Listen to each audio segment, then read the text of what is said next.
This is the Vapid Bullet. While this two-door supercar may look like it raced out of the 1960s, it's as fresh as the midlife crisis that anyone driving it is suffering from. Its 5.6-liter engine with a top speed of 210 miles per hour puts it on the lower end of the superclass, but with a name like Vapid, what's under the hood doesn't matter nearly as much as the hood itself. I'm Rob Plays That Game, and along with my co-host Mr. Kelso, this is Criminals in Cars Stealing Coffee. There's a lot of images on the internet, aren't there? Images? Yes. Images. Lots of images on there. Have you ever seen an image on the internet that made you cry? An image that made me cry. Yeah. Man, I kind of see where you're going, but I can't think of any. You know but what? I know exactly what image you're thinking This of. week, I saw an image on the internet that made me tear up, and that was to watch Kirby try to give a maximum tomato to a passed away Satoru Iwata. Man, it's such a sad... It's everything about that is so sad. I mean, it was so, I guess for us, unexpected. Right. And I think maybe the people at Nintendo knew a little bit better, but I was reading an article that talked about just a few days prior, on June 26th, I think it was, that he gave an investor call, and was talking to the investors and sounded fine. So I think even though he was battling this bile duct growth, people kind of knew that something was going to happen. The industry lost like a giant. And I think what makes it feel so surreal, and I was thinking about this earlier this week, is that the industry, the video game industry, compared to so many other forms of entertainment, is so new that I don't think we as an industry have seen this happen a lot. Like, we haven't seen the loss of like such an influential person in the industry. Film, it's been around for over 100 years. You've seen it happen a couple of times now, or a couple of generations now, and now we're only starting to see this happen, and it's such a shame, and it's a shock, and it's really a bummer. It is a bummer, and it's sad, but one of the things, I want to throw a positive spin on it, one of the things that really just kind of impressed me was the outpouring from the fans. Yeah. And I have a feeling that the people at Nintendo were a little bit surprised at this too. Just the way I follow a few Nintendo employees on Twitter, and just the way they've talked about it, and just being really overwhelmed and kind of surprised at the outpouring from fans. I think that that's really incredible, especially the American market, knowing who Satoru Iwata is and going to Nintendo and leaving things at their sign in his remembrance, and going to the Nintendo World Store in New York City and, writing things down and giving it there. I think that that's just really kind of an incredible thing to see video game fans respond so positively to something so horrible. I mean, I'm sure that doesn't replace him, but it has to do him good to just see, okay, this guy truly was loved and revered more than I even thought he was, It surprises me. I think it expands beyond the fans and into the industry itself. Like, you see all the tweets from people at Microsoft, people at Sony, and not just like, Sony releasing a like blanket statement about it, but like actual individuals in the industry. And you realize, like, yeah, they're all businesses, they're all competing with each other, but at the same time, they all know how much work that industry takes, and so they have a respect for one another. And so it was really nice to see it happen there too. And you understand, sometimes this whole console war thing springs up and gets heated and silly, but when it comes to stuff that matters, it all just sort of goes to the wayside. And I don't think we'll talk about it very much this week. It wouldn't be too appropriate, but it'll be interesting to see who's going to take his place. Yeah. Will it be Miyamoto? I don't think it will be, because I think he'd rather be involved more with making games than running the company. But it might be, so we'll have to see. We'll talk about that later when they announce his successor. I'm sure that there's a lot of time. There'll be a little bit of time that'll pass, and then Nintendo will start talking about that. But rest in peace, Satoru Iwata. Very sad. You will be missed. Yep.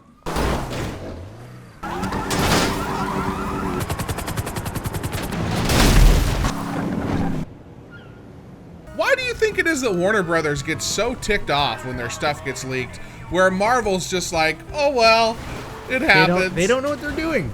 They're idiots. I'm sorry. Warner Brothers in this instance, I saw that. They put out like a statement like, oh, we find it unfortunate. We tried to do something special for Comic-Con. That's so stupid. It's Right. so dumb. It's 2015. You putting 4,000 people in that room, and literally all 4,000 of them have a high-definition camera in their pocket, and you think that that's going to stay under wraps? You're out of your mind.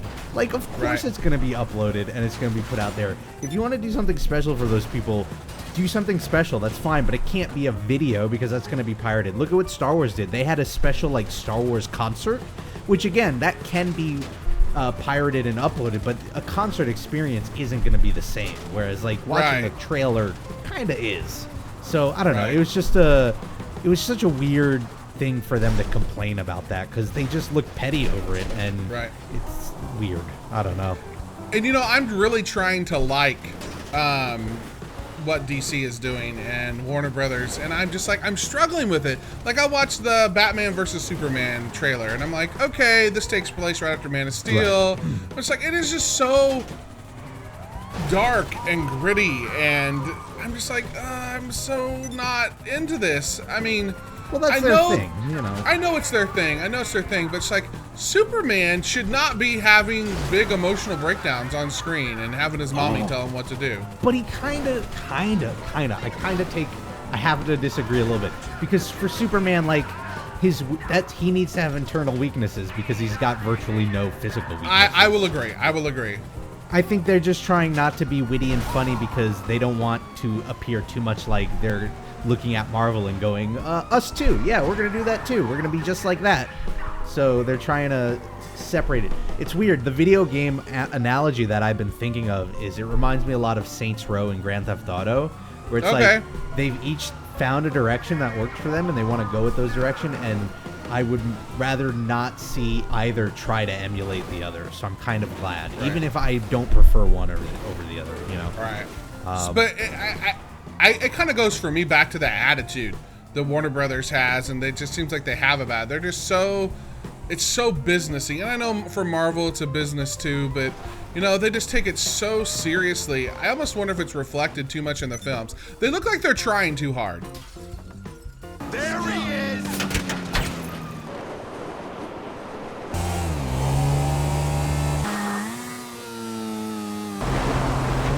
Speaking of companies kind of going out and finding their own way, were you a big fan of Dead Island? Did you play Dead Island? I played it. Big fan, not really, but Dead Island came about right at the beginning of my zombie fatigue. Oh, see, I love zombie stuff, so I can't really fatigue from it. But Dead Island, Riptide, two of my favorite games. And Dead Island 2, I thought things were going well, but Deep Silver said, no, we don't like the way this company's doing it. We're going to find somebody else. It looks like Jaeger, I'm assuming how you pronounce their name, like the alcohol. Right. Jaeger was removed as the developers for Dead Island 2. I don't know if you saw that trailer at E3 a couple of years ago. Looked super cool. I mean, Dead Island does make zombies look neat, at the very least. Beautiful, even. But it's kind of, are we going to take the jet? Well, it's technically a propeller plane. Okay, But can we yes, take the plane? We Okay. will take it. All right, let's go. We gotta lose Get in. these guys, though. I'm going to get You in. want to fly? I believe I can die. Oh, well, I'm going by myself. Are you kidding? I jumped over the fence in the wrong way. Oh my gosh, and now I'm cornered by the cops. I see you All right. flying around, by the way.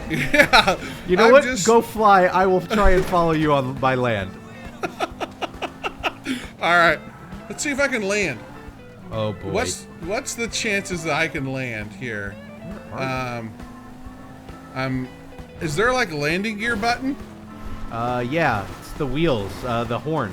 The horn triggers your landing. Oh, is that you out there? Oh shoot, this will be interesting. I'm not. No, I'm not. Pull back. Pull back. Oh my gosh, you got it. Just level it off slowly. Your wheels aren't out, Kelso. Oh, I thought they were out. Nope. Oh, I thought they were out. So zombies, and you know what? I think it's a good thing. It sounds like a good sign that they have the foresight to go, hey, this isn't what we Right. want it to be. Let's Deep lose Silver. 'em. Yeah, Deep Silver has done a good job with all the properties they've inherited. Metro, 2033, Last Light, Saints Row. Now, one of my favorite people left Deep Silver. The PR manager for Deep Silver, Aubrey Norris. I follow her on Twitter, and she's a pretty cool gal. And she left Deep Silver to go be the Minecraft PR person. Oh. So, yeah, so she did that. So I've not really been connected with Deep Silver, and I think that they're probably just going through some internal restructuring. I think this Dead Island thing is part of it, because they don't have anything announced and coming out at all. I can't go any faster!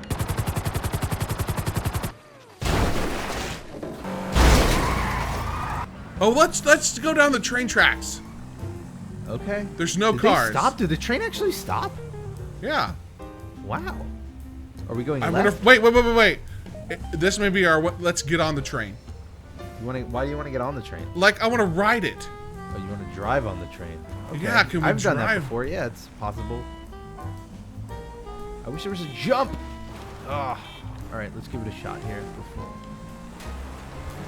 Oh, it's starting up again.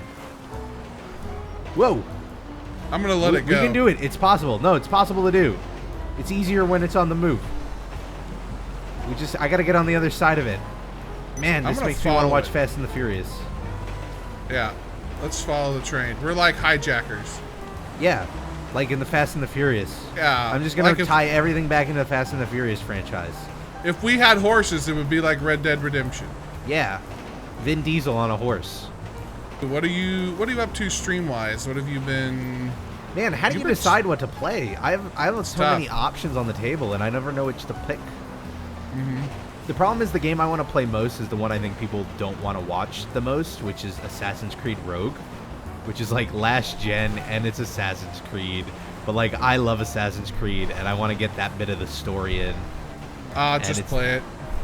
That's what I'm probably gonna do. Oh my gosh. So how are you doing on that side? I'm not having a lot of luck. I'm on, and I'm off. And I'm really excited for the new releases and to stream all the new releases coming out this fall. So, plus I'm planning in October. All I do is scary games. Yeah, so I'm excited about that. For that. So, yeah. You got the Walking Deads too, right? I got Walking Dead season 1 and season 2, all the DLC for less than $20. And yeah, console too, so really cheap.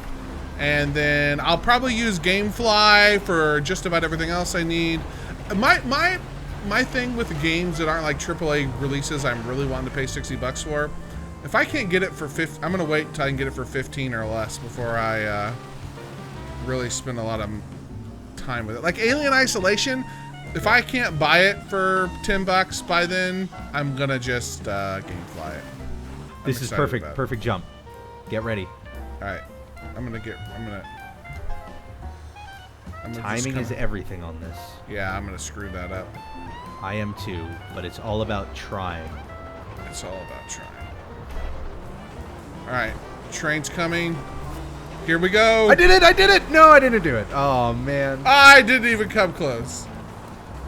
Oh, I landed in it. I'm dead. That was incredible, though. You're dead? Oh, I see your body. Well, there's your body. I'm gonna follow your body around. There's the Kelso's train. body. I need to get. I'm never gonna make it. Well, there's the blood stain that was Kelso's. Yeah, it happens. It happens. What happened? It was just a tough landing? I jumped, yeah, and the motorcycle just kicked me off, and I died. Oh no!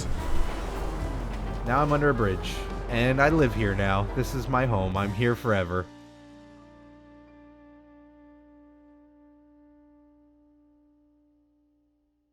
Hi! If you liked the episode and you want to see more, there are a couple of things you can do.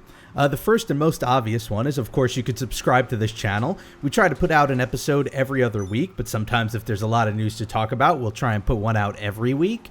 But beyond that, if you want to see longer episodes, you should head on over to Mr. Kelso's Hitbox channel, which is at hitbox.tv/Mr. Kelso, and follow him over there. When we record these, we don't only record them, but we actually live stream them at the same time.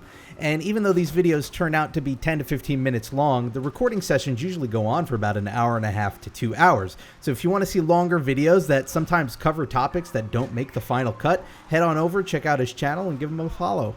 Hope to see you there.